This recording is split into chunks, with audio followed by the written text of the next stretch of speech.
السلام عليكم ورحمة الله تعالى وبركاته. halkan waxaan sakhiray Soomaali iyo wadanka Australia su'aalo aad u fara badan ayaa wax laga soo weydiiyay aaladda TikTok aan isticmaalo oo ku dhow 115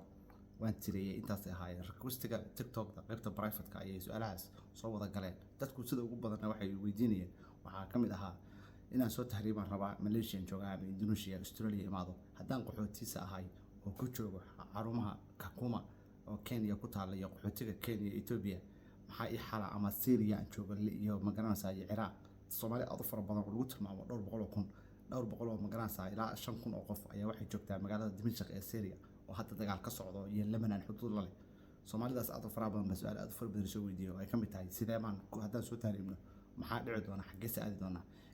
sidaad ogsoon tahay ba aad garanaysid qaxootiga horta waxa loo yaqaanaa dadka wadamada dagaalku ka dhacay ka qaxa oo carara dadka asylum seekers baa loo yaqaanaa ama qaxooti ama refugee sida aad ugu garanaysid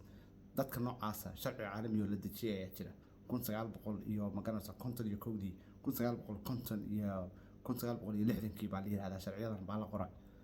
sharciyadan waxay qorayaan dadka wadamada dagaaladu ka dhacaan inay uga xiraan wadamada nabadda ah oo horumaray oo ay weydiisan karaan bini'aadanimo iyo magangelyadaas oo badanaa dadkaas u ogolaatay inay wadamada degaan oo sharci ka qaataan sida aniga yaani dad badan oo ila mid ah oo qurbaha u joogaan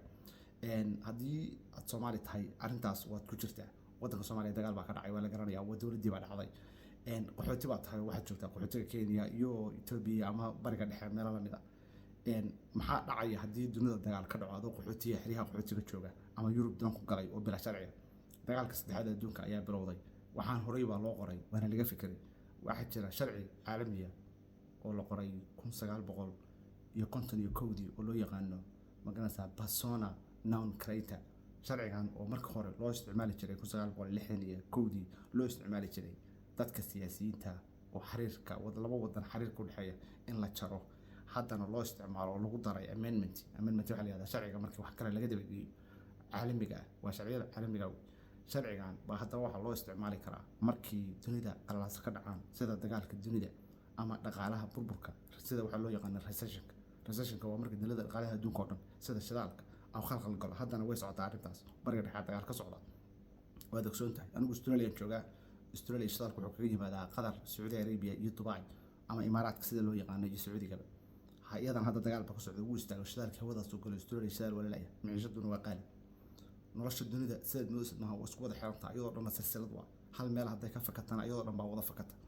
وحتى حتى بقى كوكر يورو يوضمن هيك البيت كشرعية واحد شرقة ودك أستراليا haddaad soo gashid oo wadanka qalalaasa ka dhacaan iyo masiibooyinka dunida wareega sida shidaalka iyo masiibooyinka kale oo gariirada waxa sharciga Australia uu qorayaa qofkaas in lagu cesho wadankiisa xuduudaha Australia la dhaafiyo ama la xiro labadaas buu jira wadanka Australia oo ku ficnaan sharciyada caalamiga ah oo bini'aadanimada wadamada Yurub qaaradaas waxay isticmaalaan sharciga loo yaqaano persona non grata oo Latin ah afka Latinka ama Greek oo ah inaad wadankan aad magaranaysa u soo dhawaan karin oo isaga baxday taasoo lagu isticmaalo doono in lagu xiro ama wadanka xuduudiisa lagu dhaafiyo marna wadamada qaar Yurub kamid ah lagu dilo marxaladaha noocan iminka khatar bay soo galayaan oo dunidii waxa ka socda dagaalo bariga dhexe sidaad ogsoon tahay haddaad qaxootiga Kenya ku jirtid iyo bariga dhexe ama Afrikada kale oo Soomaali tahay ku tasho muddo aad u dheer inaan lagu soo jawaabin kuna tasho muddo aad u fog in lagu soo jawaabin in lagu diidana ku tasho aan xaaladii baa qarimantay armad faanta wax garantido xaqiiqada halkan ma jirto adduunyadu waa si qarimaysa waana si dalan baabiyasa anigu Australia jooga meelaha ugu adag ay ka mid tahay qaxootigu soo galo dadka su'aalaha faraha badan soo weydiinaya xaaladdu waa adag tahay